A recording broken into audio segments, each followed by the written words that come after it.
अभी मैं सिद्धार्थनगर जनपद के जिला बेसिक शिक्षा अधिकारी कार्यालय के ग्राउंड में हूं और देश का एक अनूठा क्रेता विक्रेता सम्मेलन का आयोजन किया जा रहा है जो चावल पर आधारित है, जो एक धान की विशेष किस्म पर आधारित है।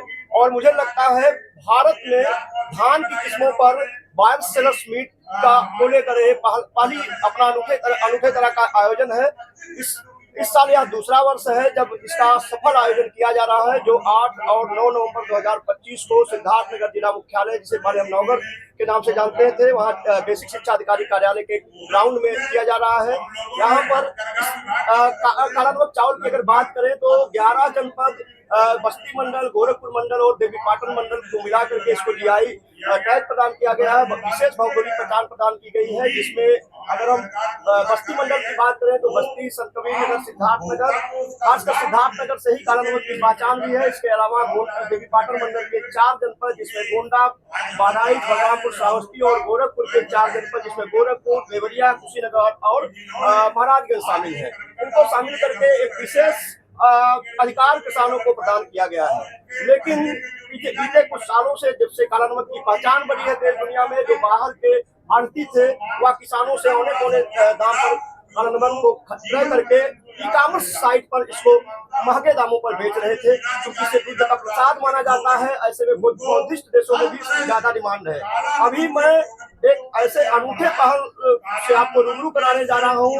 काला नमक के मूल्यवर्धन वैल्यू एडिशन को लेकर के बात करूंगा, जिसमें बहुत सारे ऐसे पोषक तत्व पाए जाते हैं जो भारत के कुपोषण को पूरी तरीके से दूर करने में अपनी अहम भूमिका निभा सकता है। हमारे साथ बुद्धा डिलाइट्स कंपनी के डायरेक्टर डॉक्टर अजय रावत जी हैं, और यहाँ आने के बाद मुझे कुछ अखबारों की कतरनें मिली जो कई एक्सपोर्ट में पब्लिश हुई थी। उसमें विदेशों में इसके निर्यात किए जाने की बात की गई थी।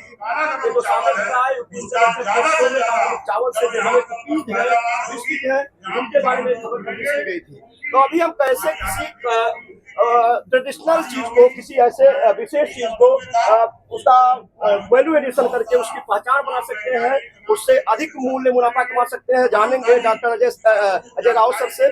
सर, आपका बहुत बहुत स्वागत है। और पहली बार मुझे जो है काला नमक को लेकर के एक अनूठा प्रयास दिखा है, क्योंकि काला नमक को लेकर के किसानों में, उपभोक्ताओं में बड़ी भ्रांतियां हैं। जैसा पहली बातचीत में पता चला कि काला नमक जो और ब्लैक राइस को लेकर के भी भ्रांतियां, बहुत सारे लोग ब्लैक राइस को ही काला नमक समझ पाते हैं। तो सबसे पहले हम जानना चाहेंगे कि ये इनोवेटिव आइडिया, ये नवाचारी विचार कैसे आपके जहन में आया कि इसको हम चावल ना करके इसका वैल्यू एडिशन करें, इसको देश विदेशों तक इसकी पहचान बनाएं।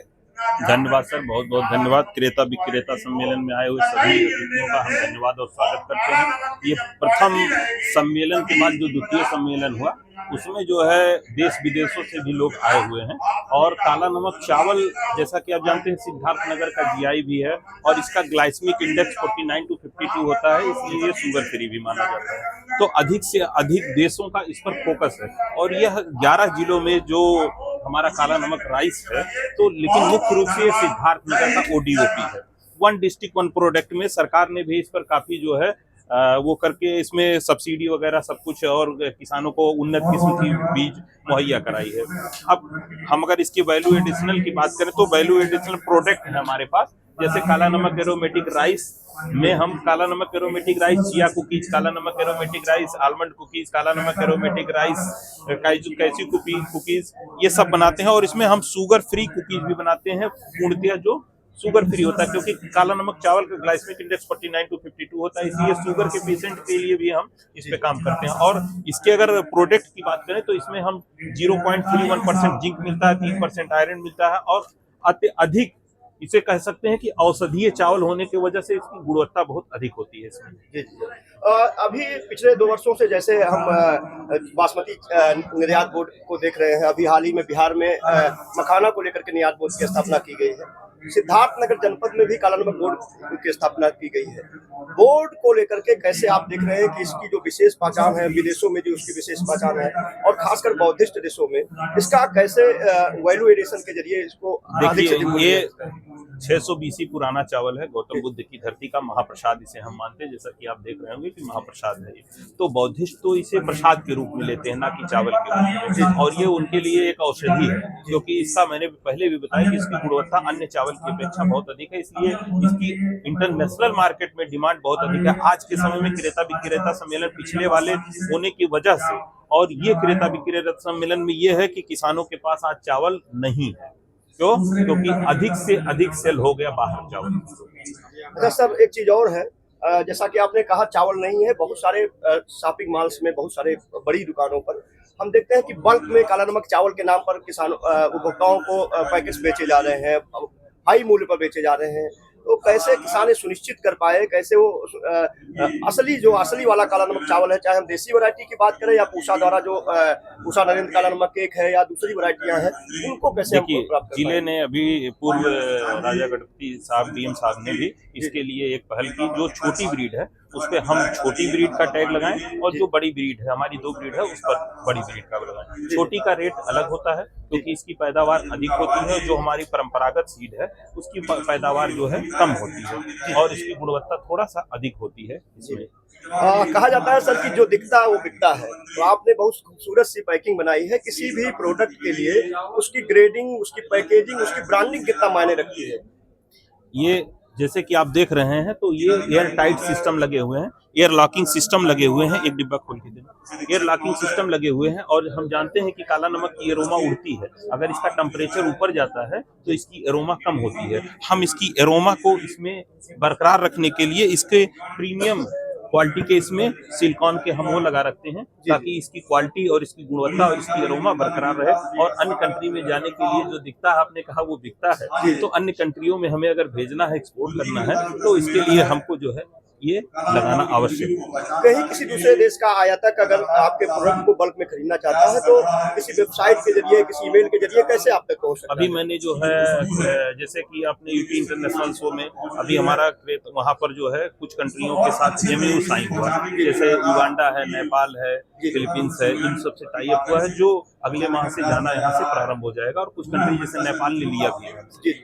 एक सूट बूट वाला किसान, अभी तक हमने जो देखा है अखबारों में, मैगजीनों में, किसान को फटे हाल बदहाल धूप में सर को ऊपर किए हुए, सर पर हाथ रखे हुए दिखाया जाता है। एक सूट बूट वाले किसान को देख करके लोगों के जहन में जो अवधारणा बनती है, क्योंकि अभी एक बात हो रही थी कि जो पश्चिम के किसान हैं वो बड़ी बड़ी गाड़ियों से चलते हैं, उनके पास लाखों की गाड़ियां हैं, तो किसान को अमीर होता हुआ जो एक वर्ग है क्यों नहीं देखना चाहता है?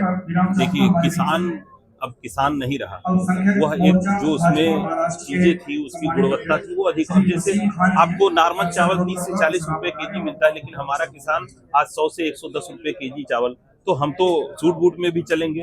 और इसमें पढ़े लिखे लोग भी, किसान ही नहीं रहेगा, पढ़े लिखे लोग भी इसमें आ गए हैं, चाहे केले की खेती हो, चाहे धान की खेती हो, चाहे मूंगफली की खेती हो, ठीक है, उस सारी चीजों को मिलाकर तो किसान, अब किसान जैसे आपने कहा कि पश्चिम में, तो आप अब धीरे धीरे पश्चिम से इधर तो बढ़ेगा ना, तो हमारे तरफ भी वो आ रहा है।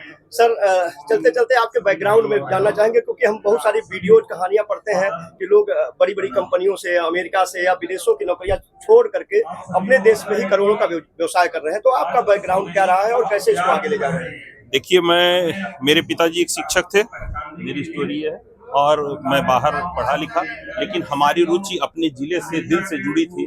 और मेरे पिताजी का ये नेटिव प्लेस था, और हमारी खेती 25 एकड़ की खेती लगभग किसानी करते हैं, जिसमें हम जो है नेचुरल तरीके से काला नमक की खेती करते हैं, जैविक रूप से। और जो प्रोडक्ट भी आपको मिलेंगे नेचुरल और जैविक, no palm oil, no preservative, no मैदा, इसमें कोई ऐसी चीज हम नहीं मिलाते जो हमारी। और मुझे लगा कि मैं अपनी जनरेशन को क्या दे सकता हूँ इससे वैल्यू एडिशन में, तो मैंने इस चीज को कुकीज में इसको बनाया, कन्वर्ट किया चावल को। और मैं असिस्टेंट प्रोफेसर हूँ पॉलिटिकल साइंस से, लेकिन ये मेरा अलग रुचि है और मैं इस पर भी काम करता हूँ। लगभग 18 घंटे मैं समय देता हूँ, क्योंकि एक जिंदगी में दूसरी जिंदगी जीने के लिए आपको मेहनत करनी पड़ती है, तो वो 6 घंटे जो आप एक्स्ट्रा करते हैं उससे आपका एक्स्ट्रा काम होता है। अपनी खेती से, अपनी प्रकृति से जुड़ने के बाद कितना सुकून मिल पा रहा है आपको? सुकून के साथ साथ हमें लगता है कि हमने यहाँ इस जिले में रोजगार भी जनरेट किया है, और जो हमारे छोटे छोटे कृषक थे उनका खंडा खुद्दी जो काला नमक का वेस्टेज था, उस वेस्टेज को भी हमने इसमें प्रयोग करके और चीज तैयार किया। यानी कि हमारा काला नमक की जो खुद्दी है, जो वेस्टेज है, वो भी वेस्टेज नहीं है, उससे भी हम वैल्यू एडिशनल प्रोडक्ट बना सकते हैं, जैसे पापड़ है, कचरी है। और मैं कम से कम 100 से 150 महिलाओं को भी इसमें रोजगार जनरेट किया। अच्छा, अगर टर्नओवर की बात करें तो अभी कितना हद तक पहुंचा है? अभी मेरा टर्नओवर 50 से 60 लाख रुपए का है, मंथली टर्नओवर। तो अभी मैं काला नमक क्रेता विक्रेता सम्मेलन में था, और ये 8 और 9 नवंबर को 2025 को जिला बेसिक शिक्षा अधिकारी ग्राउंड में आयोजित हो रहा है। इस साल यह दूसरा आयोजन है, और निश्चित तौर पर काला नमक क्रेता विक्रेता सम्मेलन ने काला नमक को एक अलग पहचान दी है देश दुनिया में। और मुझे लगता है आने वाले दिनों में जो काला नमक को असल पहचान मिलनी चाहिए थी भगवान बुद्ध के महाप्रसाद के रूप में, वह इस जरिए के बुनियादी मूल्यवर्धन के जरिए, वैल्यू एडिशन के जरिए लोगों तक पहुंचेगी, खासकर भगवान बुद्ध को मानने वाले उन देशों तक पहुंचेगी, एक प्रसाद के रूप में, एक औषधि के रूप में, और उन तमाम ऐसे लोगों को जो डायबिटिक है, जिनके जो बहुत सारी चावल की किस्मों का उपयोग नहीं कर सकते हैं, उनके लिए। सर, आपने समय दिया उसके लिए बहुत बहुत